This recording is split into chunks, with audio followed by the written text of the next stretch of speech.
Tem uma pergunta que eu queria saber e o Dória também queria saber, porque ele na verdade que sugeriu, né? Por quê?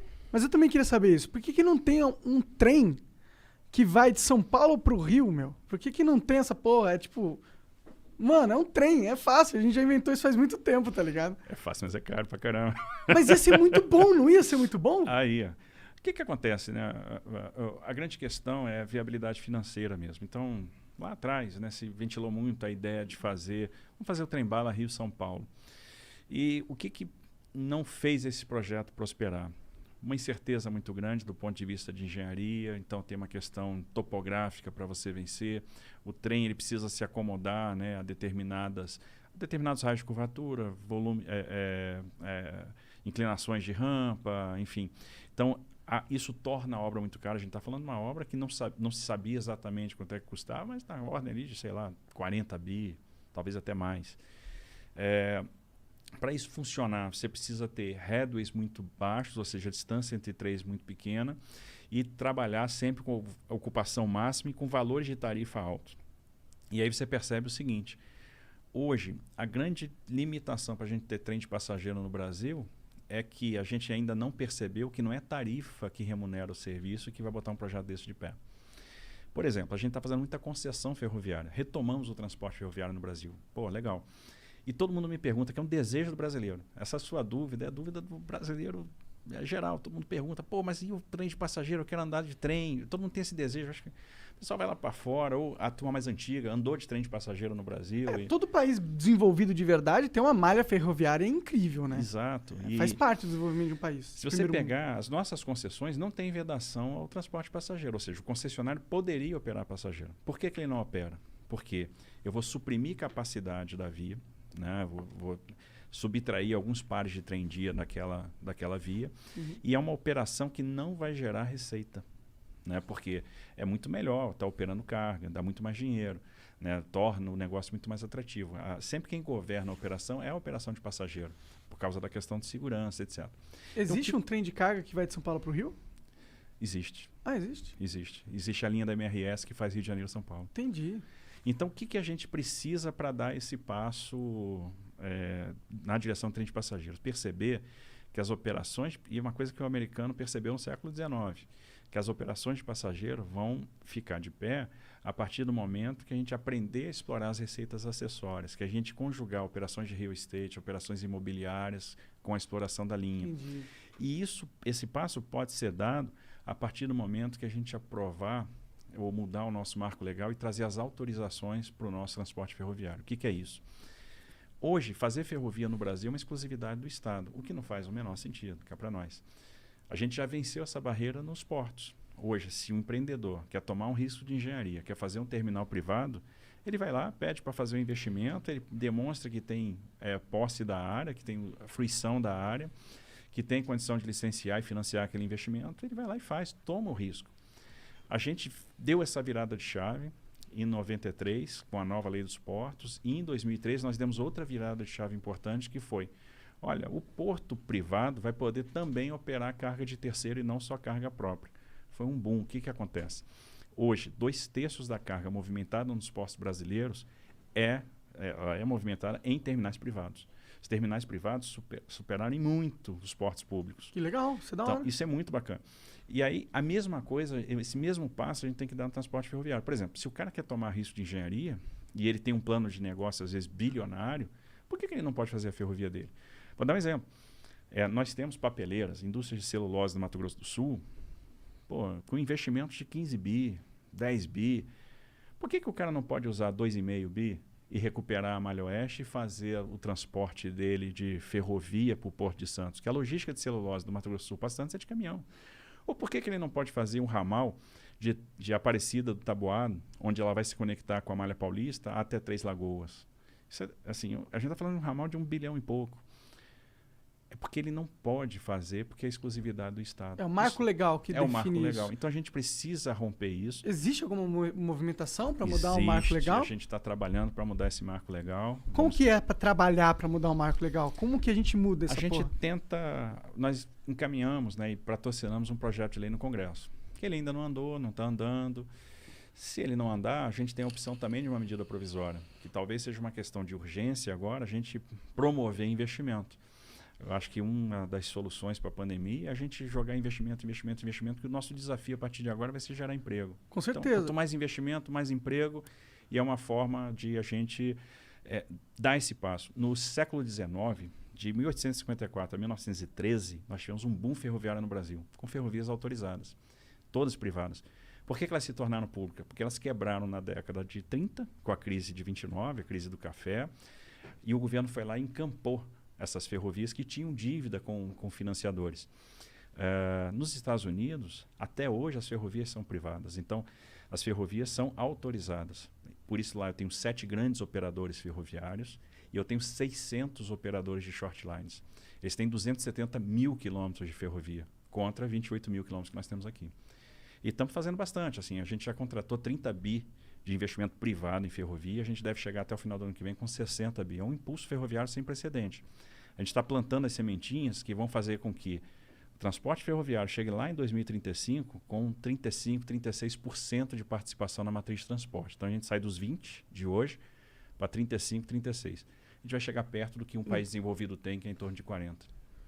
Entendi, isso em 10 anos. Em 15 anos. Em 15 anos. Porque deve ser difícil e demorado pra caralho fazer trilhos de trem em tudo que é canto. Mas se a gente for olhar, é um transporte muito seguro, até pras empresas.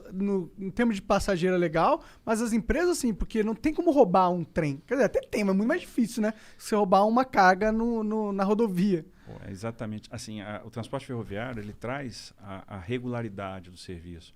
O cara sabe que às vezes vai ter uma velocidade de deslocamento menor, mas vai transportar um grande volume, né? Então, um trem carregado, um trem desse de 120 vagões, ele vai tirar 240 bitrens da rodovia, 300 bitrens da rodovia.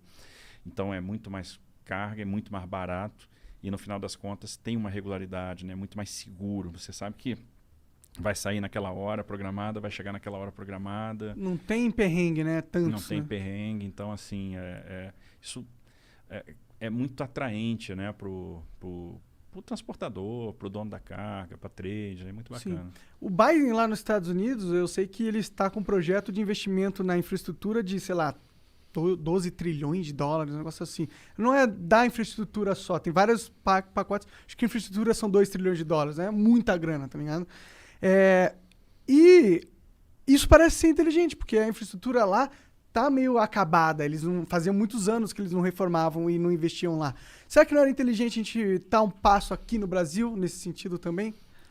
Com certeza. É o que a gente está tentando. A grande questão, assim, o americano tem uma vantagem em relação a nós, que é a política monetária ilimitada, né? Pode emitir sem gerar muita pressão inflacionária. Eles vão sofrer com um pouquinho de inflação agora, que é uma coisa inusitada.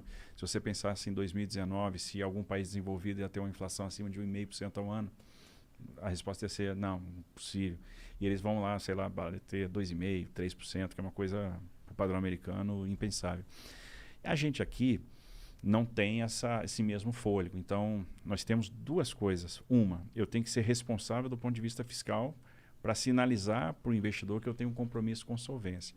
Se a relação dívida-PIB estoura, eu passo para o investidor uma ideia de que o Brasil vai ficar insolvente, vai dar calote, todo mundo foge daqui.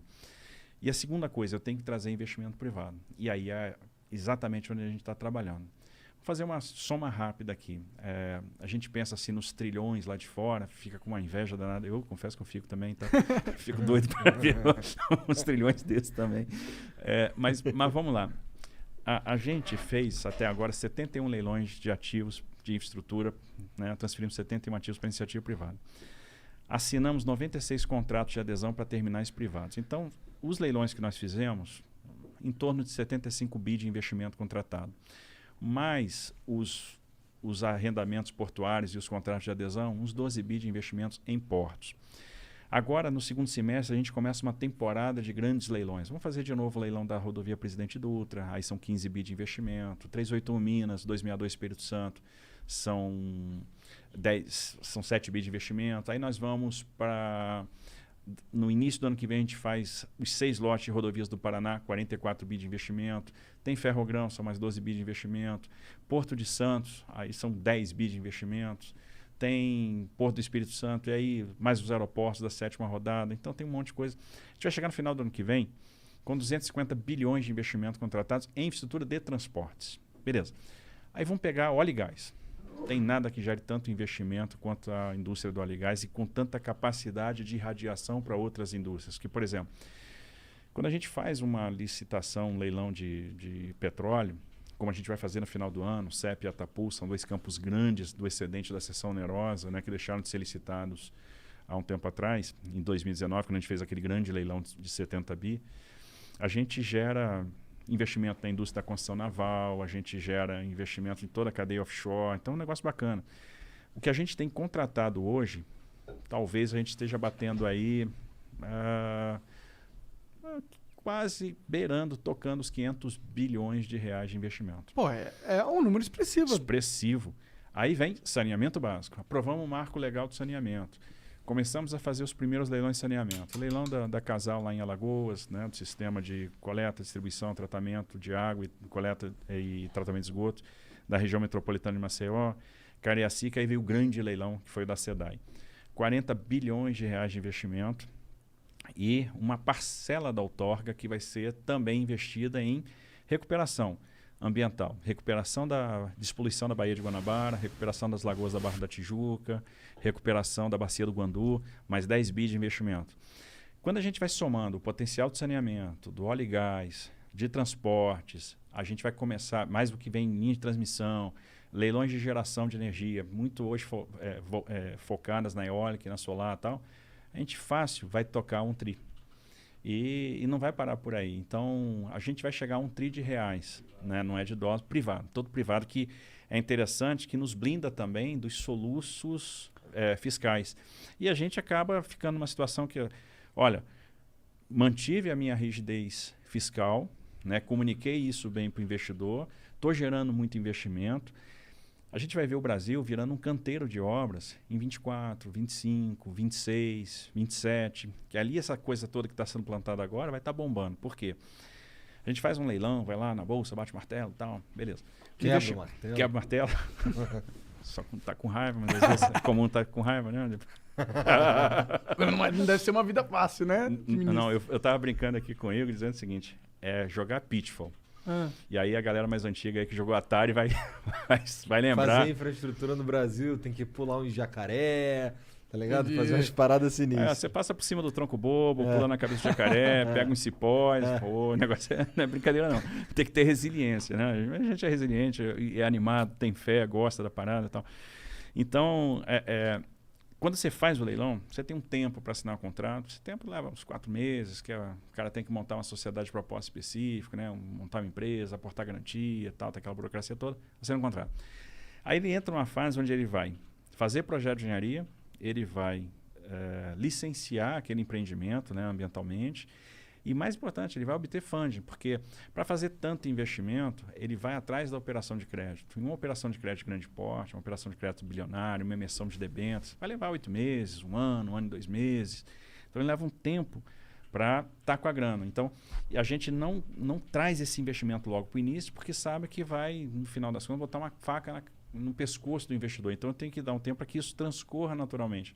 Então você tem uma fase de serviços iniciais, depois o investimento pesado ele começa. Por isso que eu digo, 24, 25, 26 nós vamos estar voando. Pode crer. Então vocês estão realmente plantando sementes. Elas demoram para dar frutos, né? Exatamente. Infraestrutura é pensar a longo prazo, né? Então infraestrutura é um tema de Estado. A gente tem que pensar em Estado quando faz infraestrutura. Não dá para pensar no governo, na eleição, porque a gente vai plantar coisa que a gente não vai colher, que a gente não vai ver. E a gente tem que ter esse discernimento para fazer as escolhas corretas, porque a gente tem que fazer o que é importante e o que é correto. Aí depois, lá na frente, o Brasil vai colher. É importante que o Brasil colhe. É importante deixar o fruto. Então a gente vai plantar agora e o Brasil vai colher esse fruto lá na frente. Então essa é a lógica de quem trabalha com infraestrutura. Tem que ser assim. E a gente, nesse governo, encarou a infraestrutura como uma questão de Estado.